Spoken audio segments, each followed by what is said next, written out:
Headlines प्रायोजक राजयोग paints, आनंद तुमचा, रंग आमचा. उपमुख्यमंत्री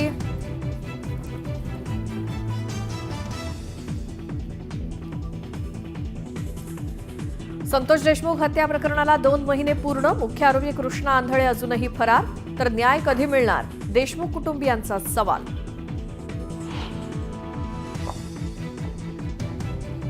धनंजय मुंडेंच्या राजीनाम्याबाबतचा निर्णय राष्ट्रवादीचे नेते घेतील. संबंधित प्रकरणामुळे त्यांच्या पक्षाची बदनामी होतीये. तर मी त्यांचा राजीनामा मागितलेला नाही, धसांचा पुनरुच्चार. मनोज जरांगेंचा मेहुणा विकास खेडकरवर पोलिसांकडून तडीपारीची कारवाई. मेहुण्यासोबतच मराठा आंदोलनातील एकूण 9 जणांवर तडीपारीची कारवाई. 3 जिल्ह्यातनं केलं तडीपार.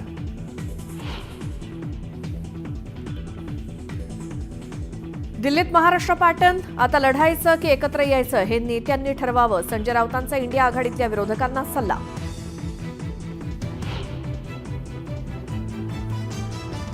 महाविकास आघाडीचं पुढील 25 वर्षांचं भवितव्य अंधारात. मंत्री उदय सामंत यांचा दावा.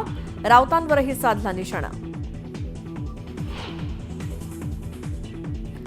भाजपसोबत लग्नगाठ बांधली म्हणून अजितदादांना मतं मिळाली. अमित ठाकरेंवरती केलेल्या टीकेला मनसे नेते संदीप देशपांडेंचं उत्तर. नाशिकसह रायगडच्या पालकमंत्रीपदाचा तिढा सुटण्याची चिन्ह. आज नवीन पालकमंत्र्यांची होणार घोषणा.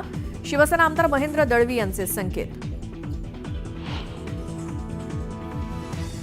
उपमुख्यमंत्री एकनाथ शिंदेंच्या वाढदिवसानिमित्तानं ठाण्यात शिवसैनिकांची गर्दी. राज्यभरातनं कार्यकर्ते शिंदेंना शुभेच्छा देण्यासाठी ठाण्यात दाखल. निवासस्थानाबाहेर मोठी बॅनरबाजी. छत्तीसगडमध्ये चकमकीत 12 माओवादी ठार. मृतांचा आकडा आणखी वाढण्याची शक्यता. तर चकमकीत 2 जवान शहीद झाल्याची माहिती. पिंपरी चिंचवडमध्ये वाहन तोडफोडीचं सत्र सुरू. अज्ञात टोळक्यांकडून 7 ते 8 वाहनांची तोडफोड. पार्किंगमधल्या वाहनांवर लोखंडी रॉड आणि कोयत्यानं हल्ला.